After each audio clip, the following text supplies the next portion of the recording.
오늘은 고린도 후서 7장 2절부터 16절의 말씀을 통해서 하나님의 뜻대로 하는 근심이라는 제목으로 말씀을 전하려고 합니다. 사도 바울은 고린도 교회 두 번째 편지, 물론 전서 후서 가운데 눈물의 편지도 있었지만 그걸 제외하고 이 두 번째 편지 가운데 사도 바울은 자신의 관점에서 위로하고 권면하면서 개인적인 고린도 교회의 사랑을 표현합니다. 그러면서 너희가 받은 구원이나 내가 받은 구원이나 하나님 앞에서 동일하다고, 그리고 내가 믿는 하나님이나 너희가 믿는 하나님이나 동일하다, 그런 관점에서 이야기를 전개해 나가고 있습니다. 6절에 보면 1절에 우리가 하나님과 함께 일하는 자로서 너희를 권하노니 하나님의 은혜를 헛되이 받지 말라. 그러니까 우리가 모두 하나님 앞에 구별되고 하나님의 자녀로서 하나님의 은혜를 헛되이 받지 말라. 나는 그래서 그 은혜 가운데 고난을 당했고 그 고난 가운데 하나님의 은혜를 더욱더 사모하게 됐다. 그렇게 쭉 자신의 간증처럼 이야기를 합니다. 그러면서 14절부터는요. 너희는 믿지 않는 자와 멍에를 함께 하지 말라. 그렇게 말합니다. 권면합니다. 무슨 말을 하고 싶으냐면 내가 그렇게 고난 당한 거 다 너희를 위한 것이고 하나님께서 나에게 이 고난을 당하게 하신 것 다 너와 내가 하나님의 은혜로 구원받게 하신 것이다. 그 말이죠. 그러니까 너희가 세상에 있지만 세상 사람처럼 살지 말라. 그 말입니다. 세상에 의식이 세상적인 사람, 세상에 향해 있는 사람과 우리가 멍에를 같이 하다 보면 오히려 우리가 휩쓸리게 되고 또 그들처럼 살아가게 되면 결국 구원의 백성으로 택함은 받았지만 구원의 백성에서 제외돼야 될 수 있다. 그 말이죠. 그래서 너희가 세상에 사람과 멍에를 같이 하지 말라. 그렇게 말합니다. 그리고 7절 1절에 와서는요. 너희가 하나님 앞에 거룩함과 깨끗함으로 살라고 그렇게 말합니다. 7장 1절에 그런즉 사랑하는 자들아 이 약속을 가진 우리를 하나님을 두려워하는 가운데서 거룩함을 온전히 이루어 육과 영의 온갖 더러운 곳에서 자신을 깨끗하게 하자. 우리가 구별된 삶을 살자. 이것이 하나님이 기뻐하는 삶이다. 그렇게 사도 바울이 고린도 교회를 설득하고 있습니다. 이제 오늘 본문 7장 2절부터는요. 무엇을 얘기하냐면 내가 너희에게 쓴 편지를 통해서 너희가 많은 고민을 하게 된 걸 내가 안다. 그 말이죠. 나도 고민했다. 그 말이죠. 근심에 대한 의미입니다. 사도 바울이 마음에 있는 모든 것들을요. 편지로 기록해서 고린도 교회 디도를 통해서 전달해 주었습니다. 고린도 교회가 사도 바울의 서신을 받고 나서 아마 근심했을 겁니다. 그 근심으로 인해서 당한 변화가 있었다. 그 말이죠. 그 편지를 쓴 사도 바울도 그 편지를 쓰고 근심했습니다. 혹시라도 이들이 나를 오해하지 않을까? 혹시라도 이것으로 인해서 반감을 갖지 않을까? 혹시라도 내가 원치 않는 방향으로 이들이 마음을 굳히면 어떻게 할까? 이런 마음의 두려움을 가지고 편지를 썼습니다. 그런데 디도로부터 전해온 소식이요. 생각지도 못한 좋은 반응으로 그들도 회개하고 있었고 그 회개를 통해서 한 마음으로 하나님 앞에 지금 서로 마음을 나누게 된 것입니다. 그래서 사도 바울이 너희가 하게 된 그 근심은 하나님께서 너희를 근심하게 하신 것이다. 그 말이죠. 우리가 세상에 살아가면서 근심 없는 사람 없습니다. 그래서 우스갯말로 그런 말이 있죠. 세상에 근심이 없는 것 한 곳이 있답니다. 공동묘지에는 근심이 없답니다. 다 죽었으니까요. 그러니까 살아있는 모든 사람은 다 근심하고 산다. 그 말이죠. 우리가 죽으면 그 이후에는 근심이 없습니다. 이제는 우리가 천국에 가든 영원한 고통을 당하는 지옥에 가든 둘로 나눠지는 것이지 죽음 이후에 근심을 가지고 살지 않습니다. 고통과 그 다음에 소망, 기쁨으로 살아가는 세상이 우리에게 펼쳐지기 때문에 그렇습니다. 그러니까 이 세상에서 국한된 세상에서만 근심을 가지고 사는 것입니다. 그런데 이 근심의 두 가지 방향이 달라집니다. 어떤 사람은 근심 때문에 절망하는 사람이 있고요. 어떤 사람은 근심 때문에 돌이켜서 새로운 소망으로 바라보는 사람이 있습니다. 그러니까 근심이 우리에겐 부정적인 영향이라고 생각하지만 그 근심을 어떻게 풀어내느냐에 따라서 긍정적인 효과를 갖기도 하고요. 오히려 더 악한 부정적인 역할을 갖기도 하는 겁니다. 그래서 오늘 이 성경에는 사도 바울이 너희에게 그 마음을 전했던 그 편지로 인해서 너희가 근심한 것 같은데 그 근심은 하나님의 뜻 아래서 한 근심 같다. 하나님이 그 근심 가운데서 너희를 회개케 한 것 같다. 그래서 긍정적인 면으로 사도 바울이 지금 이 고린도 후서를 통해서요, 그들에게 위로를 하는 내용입니다. 오늘 본문을 통해서요, 하나님께서 저와 여러분이 이 세상을 살아나가면서 하는 근심이 있다면 그 근심이 하나님의 뜻 안에서 하는 근심이 될 수 있기를, 또 근심을 통해서 우리가 참된 소망을 붙들 수 있는 이 시간 되기를 주님의 이름으로 축복합니다. 7장 2절에 보면 마음으로 우리를 영접하라. 우리는 아무에게도 불의를 행치 아니하고 아무에게도 해롭게 하지 않고 아무에게도 속여 빼앗은 일이 없노라.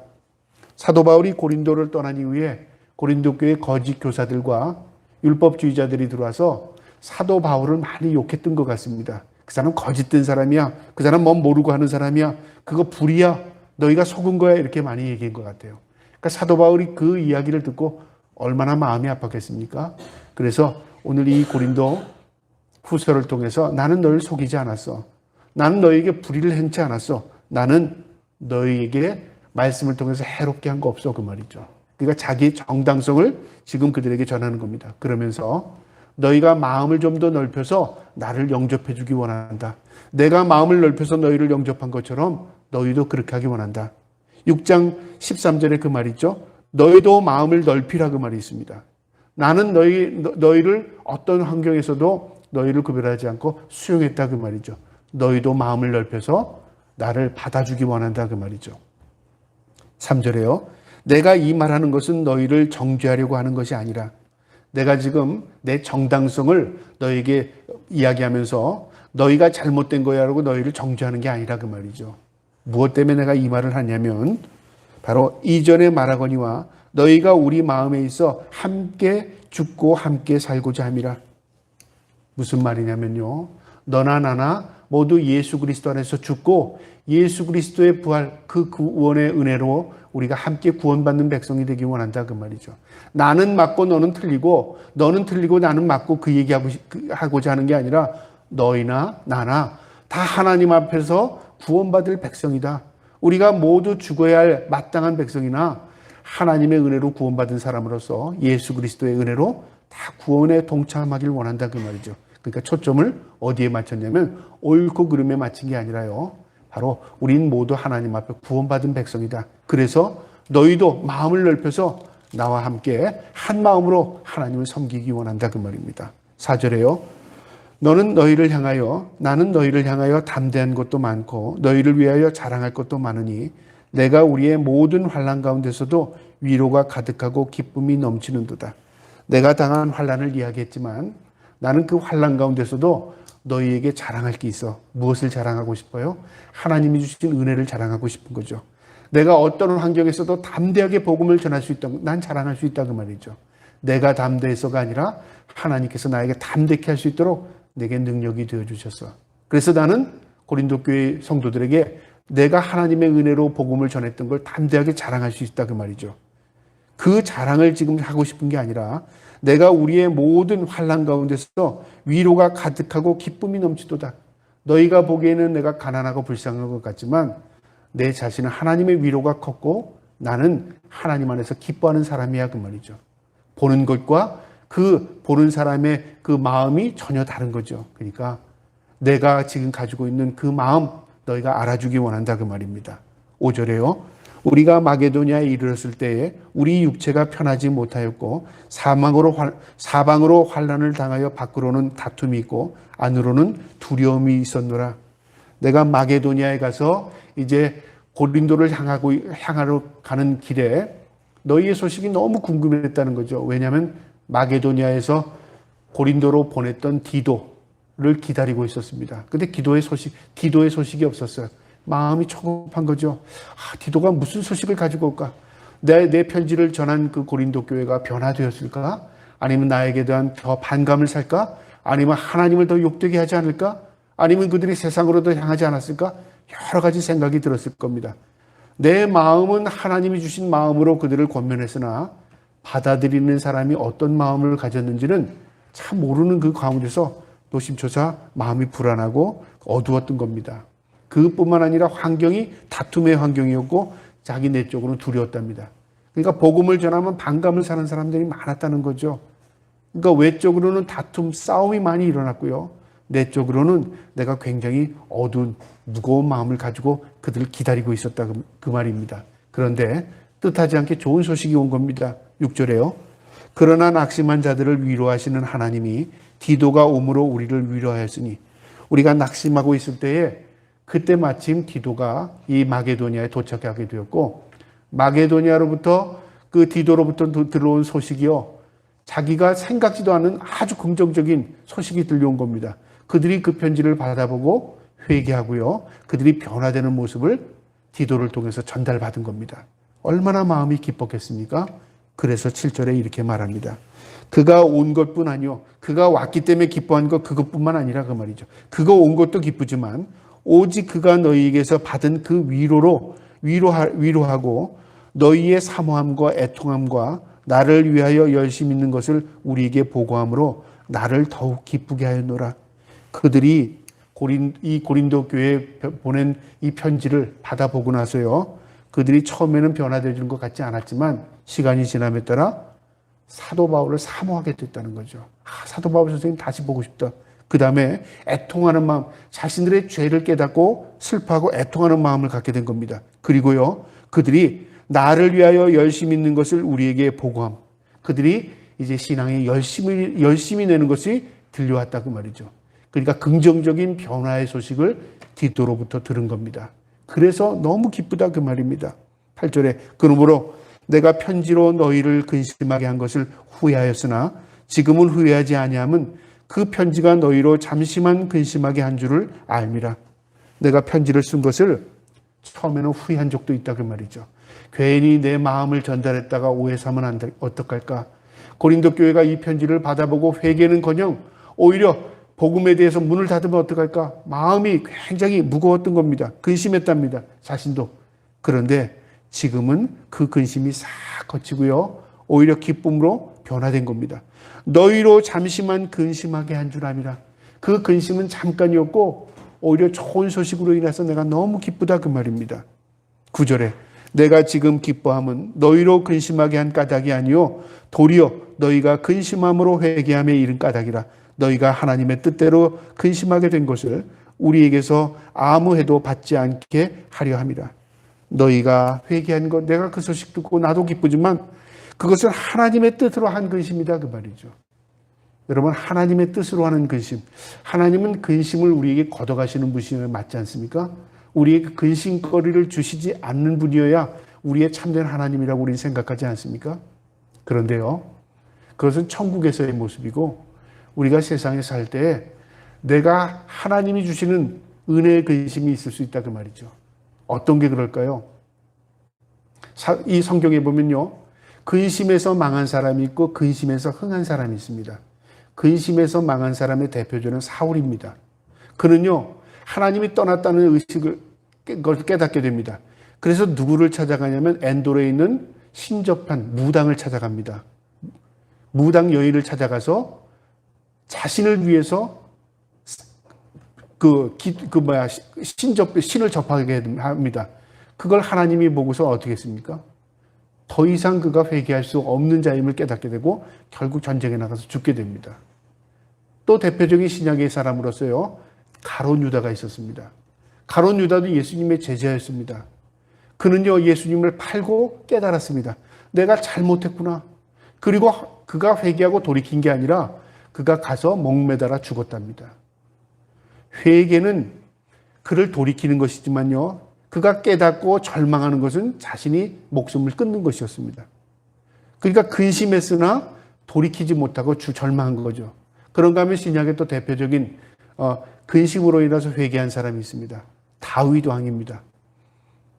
다윗 왕은 우리의 위대한 왕이라고 생각하지만 그는요, 어떤 면으로 보면 인간의 죄악을 다 가지고 있었던 사람입니다. 심지어는 그 간음을 하고 그것이 탄로날까 봐 그 남편을 적재나 보내서 죽게까지 만들었습니다. 살인, 간음, 세상에서 질 수 있는 모든 도덕적인 죄를 다윗도 지었습니다. 그런데요, 그가 하나님의 사람의 소리를 듣고요, 나단 선지자의 책망을 듣고 통회합니다. 그리고 눈물로 하나님 앞에 회개합니다. 그 시가 바로 시편 51편입니다. 그 기회를 삼아서 그가 하나님 앞에 다시 바로 서게 했습니다. 나를 재창조해달랍니다. 나를 없애고 하나님 다시금 나를 만들어달라고 하나님 앞에 처절하게 하나님 눈물로 통회합니다. 하나님께서 그의 회개를 받으셨습니다. 그래서 그를 회복시켜 주셨습니다. 또 신약의 대표적인 사람 바로 베드로입니다. 베드로는요, 결코 나는 주님을 부인하지 않는다고 말했어요. 주님께서 분명히 말씀하십니다. 네가 오늘, 내일도 아닙니다.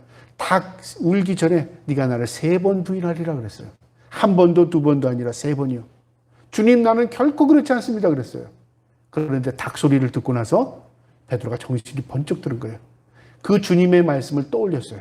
그리고 주님의 말씀처럼 내가 주님을 내 입술로 팔았구나, 그걸 깨달았어요.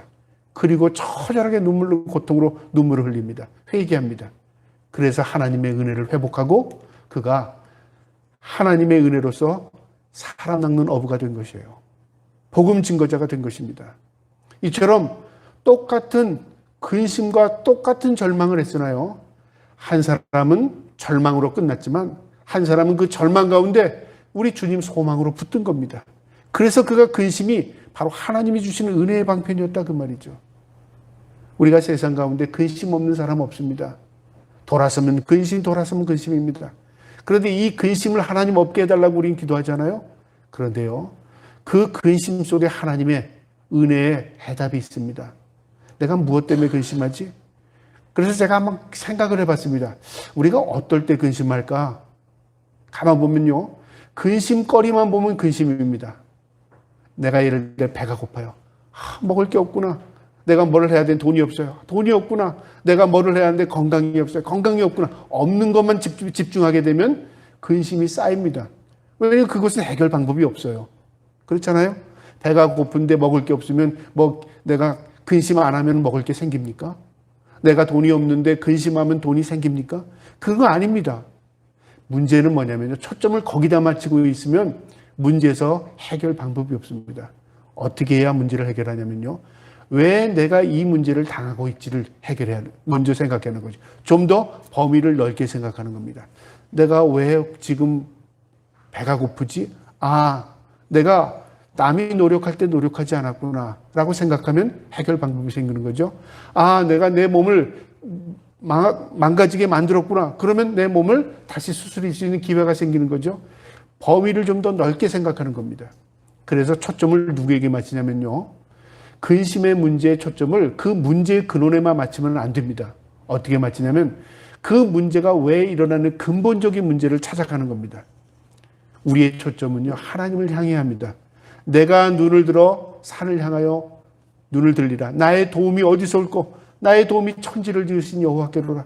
하나님을 향해 하나님을 만날 때에 그 문제의 해결 방법이 있는 겁니다. 그런데 우리는 보통 문제만 보고 하나님을 끌어들이죠. 문제 해결해 주세요. 여러분, 성경에 정답이 있습니다. 문제를 가진 사람은 모두 공통점이요, 2가지입니다. 문제만 본 사람은 절망했습니다. 문제 뒤에 숨겨져 있는 하나님의 은혜를 발견하고요, 하나님을 향한 사람은 그 문제를 해결할 수 있는 은혜를 발견하게 됩니다. 이처럼 고린도 교회가 가지고 있는 많은 문제가 있었습니다. 고린도적인 상황도 변변치 않았습니다. 그들이 그곳에 살아가는 자체도 신앙을 지키기가 굉장히 어려운 곳이었습니다. 타락의 도시였고요, 물질 만능의 도시였고요, 그리고 오늘날 못지않는 아주 형편없는 도시였습니다. 타락의 도시 그 극치였습니다. 그런데 그곳에 교회가 세워진다는 것이 쉽지 않았죠. 그런데 하나님의 은혜로 그들이 근심하게 된 거예요. 우리가 올바로 믿고 있는가? 우리가 사도 바울 선생님의 말씀을 온전히 지키고 있는가? 우리가 진정으로 믿음으로 살고 있는가? 고민한 거죠. 그랬더니 그들이요, 의식이 바뀌기 시작하고 믿음이 회복되기 시작한 겁니다. 사도 바울이 이 소식을 듣고 얼마나 마음에 감동이 됐겠습니까? 회개함에 이른 까닭이라 너희가 하나님의 뜻대로 근심하게 된 것은 우리에게 아무 해도 받지 않게 하려 함이라. 해가 뭘까요? 독이죠. 우리가 진정으로 깨닫고 나면요, 그 문제가 어느 순간에 눈녹듯 녹아질 때가 있어요. 내가 너무 문제에 매몰됐구나. 이 문제의 근원을 찾아야 되는 건데 그걸 깨닫게 된 거죠. 10절에 보세요. 하나님의 뜻대로 하는 근심은 후회할 것이 없는 구원에 이르게 하는 회개를 이루는 것이요, 세상의 근심은 사망을 이루는 것이라. 똑같은 근심인데 두 가지로 나눕니다. 하나님의 뜻대로 하는 근심, 세상의 근심. 여러분 지금 무엇을 붙들고 근심하십니까? 근심의 문제는 다 똑같을 수 있습니다. 그런데 어떤 관점에서 근심하고 있죠? 하나님의 뜻 안에서 근심합니까? 하나님, 내가 그동안 믿음으로 살지 못했습니다. 하나님, 내가 하나님의 말씀을 지키지 못했습니다. 하나님, 내 삶의 주인이 하나님이심에도 불구하고 내가 내 삶의 주인이 되어 살았습니다. 문제 해결 방법이 생기는 겁니다. 그런데 세상적인 근심은 어떤 거야? 하나님, 저 사람은 많은데 나는 없어요. 저 사람은 건강한데 난 건강이 없어요. 하나님, 나에게는 왜 안 주셨습니까? 비교하는 거죠. 문제 해결 방법이 없어요. 뭐만 보고 있습니까? 내가 없는 것만 보고 있습니다. 하나님이 주시지 않은 것만 생각하고 있는 것이죠. 문제 해결 방법이 없는 겁니다.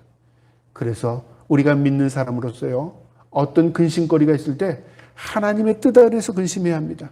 하나님의 초점 관점으로 바라봐야 합니다. 내 문제는요, 근본이 내가 문제가 아닙니다. 하나님이 내 삶의 주인이시기 때문에 내 문제는 하나님 문제입니다. 자식의 문제는 부모의 문제고요, 자식이 고민하는 것보다 부모가 더 고민합니다. 왜 그럴까요? 내 자식이기 때문에 그래요. 내 사랑하는 자녀이기 때문에 부모가 더 고민하는 거예요. 마찬가지입니다. 하나님 아버지께서 우리의 문제를 하나님이 더 깊이 아시는 겁니다. 그래서 이 모든 문제의 근본을 하나님께 맡겨야 되는 것입니다. 11절에요. 보라, 하나님의 뜻대로 하는 근심이 하게 된 이 근심이 너희로 얼마나 간절하게 하며 얼마나 변증하게 하며 얼마나 분하게 하며 얼마나 두렵게 하며 얼마나 사모하게 하며 얼마나 열심 있게 하며 얼마나 벌하게 하였는가. 너희가 그 일에 대하여 일체 너희 자신의 깨끗함을 나타내었느니라. 너희가 하나님의 뜻대로 하는 근심 때문에 너희 영혼이 깨끗해졌답니다. 그러면서 여기 쭉 나열하죠. 간절하게 하고 근심을 변증하게 하고 분하게 하고. 이게 무슨 말이냐면요, 간절하게, 근심 때문에 간절한 믿음으로 하나님을 찾게 됐어요. 우리가 너무 문제가 어려우면 하나님 찾잖아요. 하나님 도와주세요. 하나님 찾는 겁니다. 에이, 내가 이 문제를 하나님이 어떻게 해결해줘? 이제 내가 예수 믿나 봐라. 하나님께 등을 돌려봐요. 똑같은 문제에서도 하나님을 향하는 사람이 있고 하나님께 등을 돌릴 수 있다, 그 말이죠. 우리가 하나님을 향할 수 있다는 것, 은혜의 지금 자리를 찾는 겁니다. 고린도 교회는 이 문제를 가지고 하나님께 더욱더 찾게 된 겁니다. 간절하게 되었습니다. 변증하게 되었답니다. 이 변증은 뭐냐면 분별력을 갖게 되었다, 그 말이죠. 아, 이게 이건데 이게 이렇구나. 논리가 생겼다, 그 말이죠. 깨달음이 생겼다, 그 말이죠. 신앙이 논리 위에 세워지면 어떨까요? 견고하게 흔들리지 않습니다. 그런데 신앙을요, 무조건 신비주의 쪽으로 논리 없이 그냥 무조건 믿는 사람들은 어떨까요?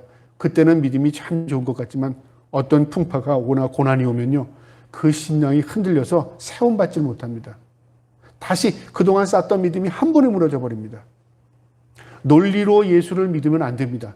그런데 논리 없이 예수를 믿게 되면, 변증 없이, 논리 없이 예수를 믿게 되면 무작정 믿게 된다, 그 말이죠. 그래서 성경을 읽을 때 이 성경에 우리가 한번 물어야 돼요. 왜 그렇죠? 하나님 왜 그래야 되죠? 우리가 왜 그렇게 믿어야 합니까? 하나님께 반문할 필요가 있어요. 그러면 어느 순간 하나님께서 우리에게 그 답을 내려주세요. 내가 믿는 게 잘못 믿었구나. 우리가 믿음을요, 머리에만 있으면 어떻게 되냐면 이해되는 대로 믿습니다. 그런데 우리의 믿음은 머리에 있는 게 아닙니다. 가슴에 있습니다. 그래서 하나님이 우리를 주시는 믿음은요, 논리로 믿어서 너가 나를 믿는구나, 이해가 되니까 나를 믿는구나, 그건 믿음이 아닙니다. 무엇 때문에 믿어요? 하나님이기 때문에 믿는 겁니다. 그래서 믿음이 하나님의 선물입니다. 내가 믿을 수 있는 게 내 마음에서 오는 거예요. 어떠한 상황 가운데서도 하나님을 신뢰할 수 있는 믿음 갖게 되었다, 그 말이죠. 저와 여러분이 그런 믿음 갖기를 주님의 이름으로 축복합니다. 그 다음에 분하게 한답니다. 무엇 때문에 분하게 해요? 이 죄에 대한 분노를 갖게 된다는 거죠. 거룩한 분노라고 말합니다. 우리가 저 사람은 죄 짓고 나는 안 지면 되지 뭐 그럴 수도 있지. 의식이 없는 사람은요, 죄의식이 없게 되면 내가 죄에 물들기가 아주 쉽습니다. 죄에 대한 의식이 분명하면요, 내가 물들지도 않지만 다른 사람이 물들 때 그를 끌어낼 수도 있는 겁니다. 그게 거룩한 분노입니다. 오늘날 그리스도인들이 소멸되는 것 가운데 하나가요, 거룩한 분노를 소멸하고 있어요. 이게 뭐냐면 신앙이 식어진다 그 말이죠. 고린도 교회가 사도 바울의 이 전해주는 이 편지를 받고 나서 그들이 깨달은 거예요. 내가 잘못했구나. 내 자신에게 대한 분노, 내 믿음의 어리석음에 대한 분노를 갖게 된 거죠. 그러면서 얼마나 두렵게 하며 얼마나 사모하게 하며 하나님에 대한 두려움을 갖게 되고 하나님에 대한 더욱더 사모하는 마음을 갖게 되고 열심을 갖게 되고 그거에 대해서 이건 잘못된 거야. 이건 옳은 거야. 그거에 대해서 정죄할 수 있는 그런 마음을 갖게 된 겁니다. 그래서 무엇이 달라지냐면 그의 삶이 점점 거룩해지고 깨끗해진 겁니다. 사도 바울이 그 소식을 듣고 얼마나 마음이 기뻤겠습니까? 그래서 이 고린도 후서를 통해서 너희의 변화된 모습을 내가 듣고 내가 얼마나 기뻤는지 모르다 그걸 지금 기록한 겁니다. 12절에요. 그런즉 내가 너희에게 쓴 것은 그 불의를 행한 자들을 위한 것도 아니요 그 불의를 당하는 자를 위한 것도 아니요 오직 우리를 위한 너희의 간절한 하나님 앞에서 너희에게 나타나게 하려 함이라. 이 고린도 후서를 쓰게 된 목적을 이야기하는 겁니다. 내가 불의를 당한 것, 그거 위로하려고 한 것도 아니고 너의 불의를 지적하려고 한 것도 아니고 세상이 나쁜 것을 지적하려고 그것 때문에 내가 이걸 쓴 게 아니라 그 말이죠. 하나님 앞에서 너에게 나타내려 합니다. 진정으로 하나님이 원하신 것이 무엇인가를 내가 너에게 전달하는 것이다 그 말이죠. 하나님의 말씀을 전하고 싶어서 이걸 썼다 그 말입니다. 14절을 보겠습니다. 내가 그에게 너희를 위하여 자랑할 것이 있더라도 부끄럽지 아니하니 우리가 너희에게 이른 말이 다 참된 것 같이 디도 앞에서 우리가 자랑한 것도 참되게 되었도다. 내가 디도를 너희에게 보내면서 디도에게 긍정적인 말을 많이 한 것 같습니다. 지금 어려운 고린도 교회 디도를 보내면서 우리는 보통 어떻게 했어요? 거기 문제 많아. 그 사람들 지금 미혹돼 있어. 그 사람들 지금 세상적이 됐어. 타락했어. 부정적인 얘기를 많이 했다면 디도 마음이 어떻게 했겠어요? 야, 이건 뭐 내가 이렇게 가서 전달하다가 나도 그들에게 지금 화를 당하지 않겠어? 무거운 마음을 가지 않았겠습니까? 근데 사도 바울이 디도를 보내면서요, 아주 긍정적인 말을 한 것 같아요. 그들이 하나님이 사랑하는 백성이야. 그들도 하나님이 택함 받은 백성이야. 그들이 지금은 그러지만 그것이 오히려 전화의 위복이 돼서 그 고린도 지역을 변화시킬 수 있는 그 놀라운 능력을 가지고 있는 교회가 고린도 교회야. 그렇지 않아요? 우리가 어려움을 당하면요, 나중에 어려움을 똑같이 당하는 사람을 끄집어낼 수 있습니다. 나 옛날에 그랬어. 그거 아니야. 말할 수 있잖아요. 그런데 내가 경험해보지 못한 것을 남에게 이야기할 때 너 해봤어? 말할 게 없는 겁니다. 그래서 그 사실은 부정적인 사실이지만 그것이 승화되어서 오히려 다른 사람을 구원해내고 다른 사람의 도움을 줄 수 있는 것입니다. 이 디도에게 긍정적인 얘기를 해줬습니다. 자랑했습니다. 그런데 너희 소식을 듣고 보니까 내가 자랑한 거 진짜 맞구나. 고린도 교회가 진짜 그런 교회야. 디도 앞에서 우리가 자랑한 것도 참되구나. 내가 디도에게 너희 긍정적인 얘기한 것, 또 디도에 대해 긍정적인 얘기한 것 다 맞는 얘기였구나. 자기가 말을 참 한 것들 하나님께 감사하는 것입니다. 그러면서 15절에요.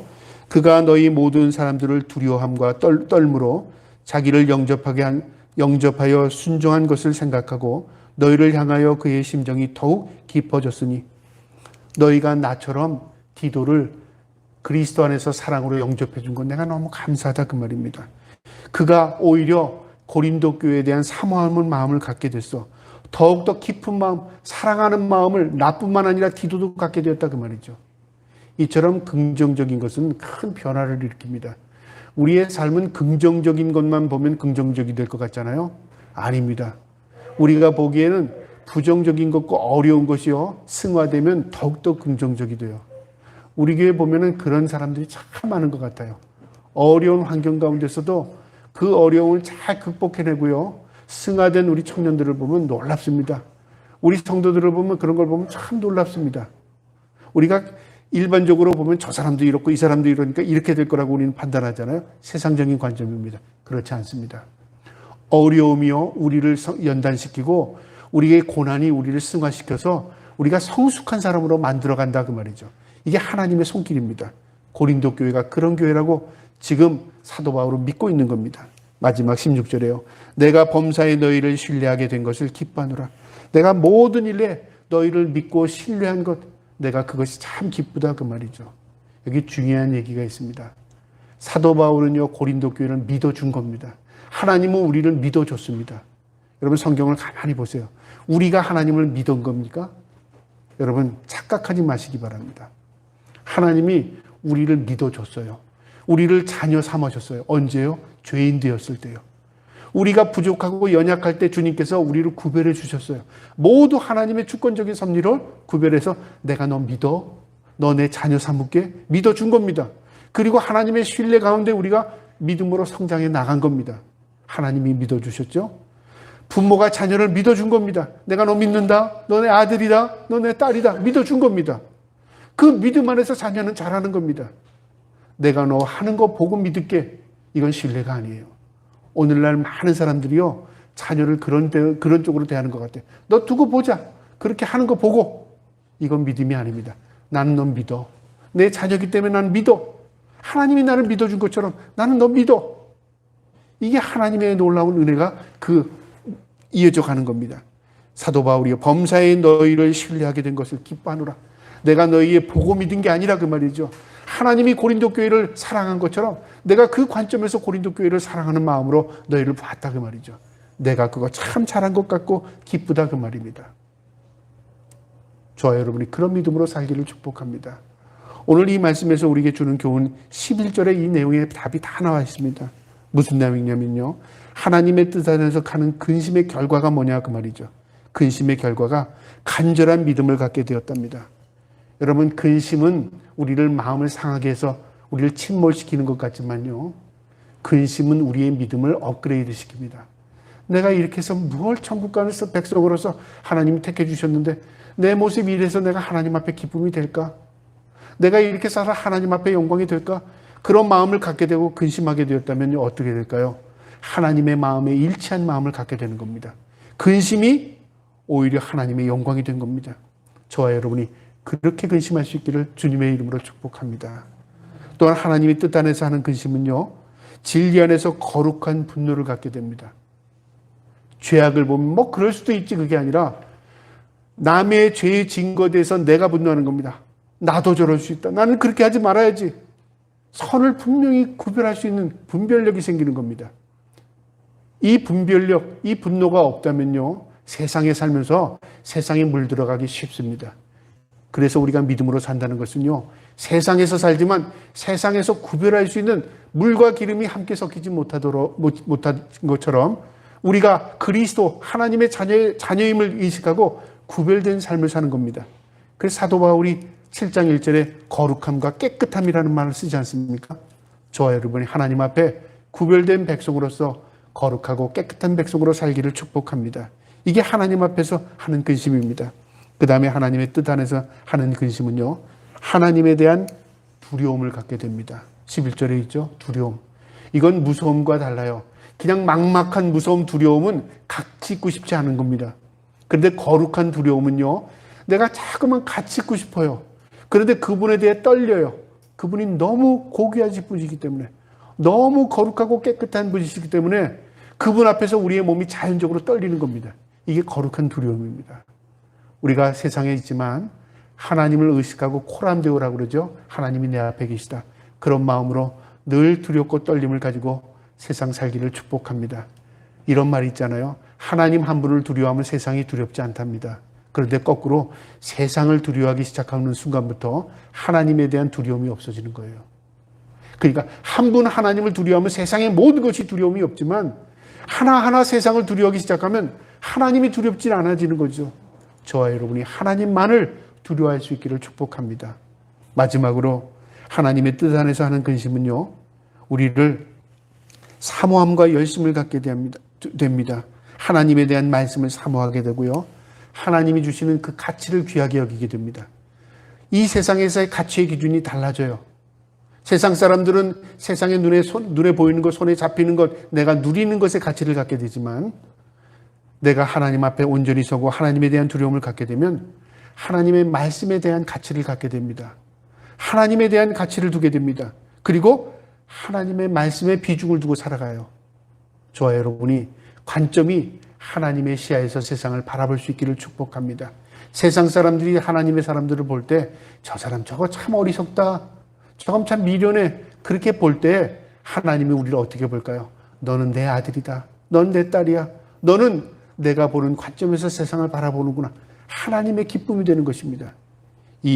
오늘 이 고린도 후서 7장에 주는 말씀처럼 하나님의 뜻대로 하는 근심이 있다면 그 근심이 저와 여러분을 깨끗하게 하고 거룩하게 하고요.